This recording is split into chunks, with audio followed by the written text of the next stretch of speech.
memahaminya. Kemudian terakhir, masalah terakhir adalah masalah yang penting juga bagi yang diketahui oleh orang sedang berpuasa adalah kapan dia bersahur, kapan dia berhenti dari makan sahur, dan kapan dia berbuka. Karena di tempat kita ini kadang orang itu kebingungan kapan dia berbuka, kapan dia berhenti makan sahur. Kenapa jadi kebingungan? Karena kadang di setiap masjid, di setiap musalla itu kadang azannya berbeda-beda.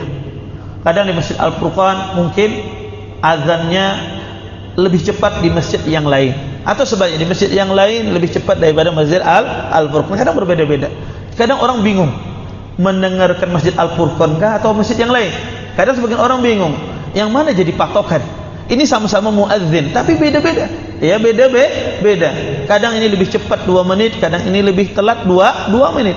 Sehingga kadang orang bingung. Sebagian kadang punya prinsip, kalau bersahur ambil masjid yang paling lawas adanya, paling lambat. Kalau berbuka ambil yang paling cepat. Ya. Maka sebetulnya tidak demikian. Jadi ada tingkatan puasa. Saya sebutkan tingkatan puasa yang ketiga dan keempat. Tingkatan pemberitahu waktu. Tingkatan pemberitahu waktu yang paling kuat itu ada dengan melihat langsung. Itu paling kuat. Yang kedua, ada orang yang memberitahukan kita bahwasanya dia melihat terbenam matahari. Itu tingkatan yang paling kuat. Yang ketiga, kita ini biasanya di ketiga dan di keempat. Yang ketiga itu adalah tingkatan pemberitahu waktu sholat itu adalah dengan melihat aplikasi waktu sholat yang ada di HP Anda yang dari pemerintah, Kemenak dan Depak.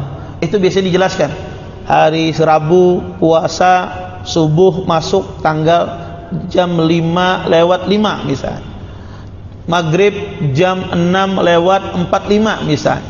Maka Anda ambil itu patokan yang paling kuat. Patokan yang paling kuat. Dan yang terakhir, pemberitahu waktu yang paling lemah itu muadzin.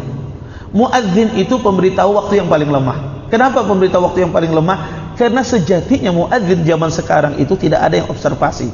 Muadzin yang ada ini dia masuk masjid lihat waktu di sini. Dia lihat waktu, oh sudah azan. Enggak ada muadzin itu observasi. Observasi tidak ada. Sehingga dia pemberitahu waktu yang paling lemah. Karena dia pemberitahu waktu yang paling lemah, maka dia tingkatan paling terakhir. Kalau bertentangan, misalnya di aplikasi itu jam berbuka puasa jam 6:45, sudah teng masuk waktunya, muadzin belum azan berbuka, jangan takut Anda berbuka.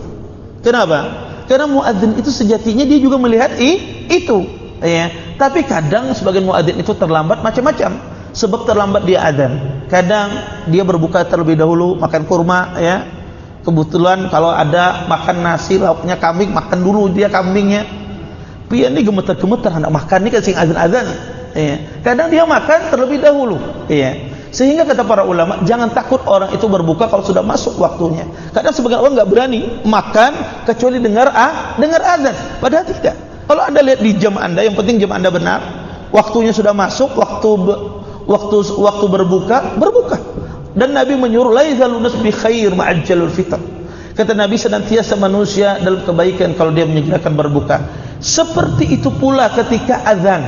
Kalau misalnya jam 5 itu sudah azan, masuk waktu azan, tidak boleh Anda makan walaupun di masjid sini belum azan.